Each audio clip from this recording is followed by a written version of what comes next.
এইটুকুই বলবো, আমার শত্রুর সাথেও যেন এরকম ঘটনা না ঘটে, কারণ ভীষণ ভীষণ অনেক কষ্টের পর আমরা এই অনেক সততা অনেক সাধনার ফলে আমরা চাকরি পাই, সরকারি চাকরি যারাই যেখানে করে অনেক কষ্টের ফল আমাদের। কিন্তু যে অসম্মান, যে অপমান প্রতি মুহূর্তে সইতে হয়েছে আমাদেরকে, সেটা আমরা কোনোদিন ভাবতে পারিনি। যে সময়ের মধ্য থেকে আমরা গেছি, যে সামাজিক অপমান আমরা সহ্য করেছি, সেটা শুধু আমরাই জানি। নিজের ঢোল নিজেকে পেটাতে হয়েছিল, জাহির করতে হয়েছিল যে আমি university topper. That is very shame for me. আমার এটা খুব লজ্জার আমার কাছে। আমরা যেন কন্টিনিউয়েশনটা পাই, কারণ আমাদের চাকরি চলে যাওয়ার পিছনে আমাদের কোনো দোষ ছিল না, আমরা কোনো অপরাধ করিনি। এটা কি খুশি হয়? কেউ তো হতে পারে না।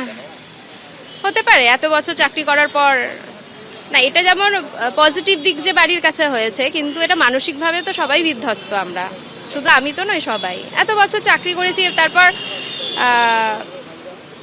2016-তে তখন তো সত্যি কথা বলতে কি, মানে তখনও আমি আনম্যারিড ছিলাম, তখন যে ফোকাসটা দিতে পেরেছি এখন তো আর সেটা না। এখন আমার কি বলবো, 1 বছরের বাচ্চা, তাকে নিয়ে পরীক্ষা দিতে হয়েছে, এই আর কি। তো কষ্ট তো হতেই করতে হয়েছে।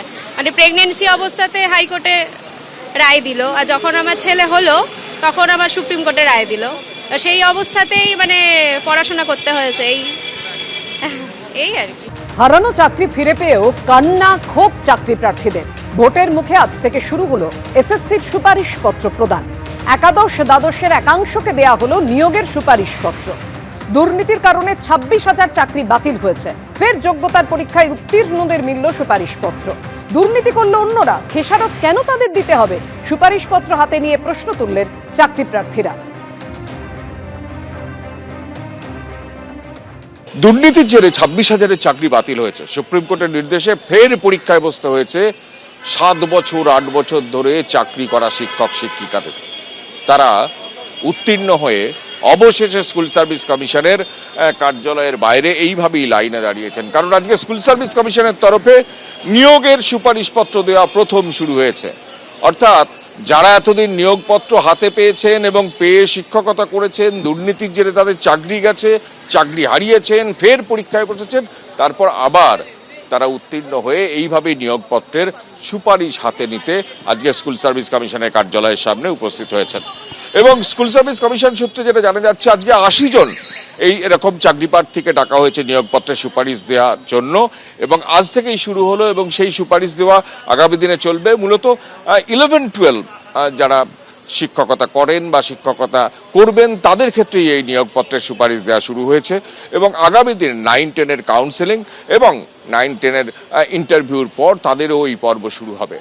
কিন্তু যে দুর্নীতির কারণে চাকরি গেল হাজার হাজার ছাত্র শিক্ষক শিক্ষিকাদের এবং শিক্ষাকর্মীদের, এবং তার জেরে আবার নতুন করে পরীক্ষায় বসতে হলো, তারপর তার খেসারত দিতে আজকে তারা এইভাবেই আজকে হাজির হয়েছেন স্কুল সার্ভিস কমিশনের কার্যালয়ে। যার ফলে যারা নতুন চাকরি প্রার্থী, যারা প্রথম চাকরি পেলেন প্রায় 10 বছর অপেক্ষা করে, তাদের মুখে এক চিলতে হাসি এই আজকের এই নিয়োগপত্রের সুপারিশ পেয়ে।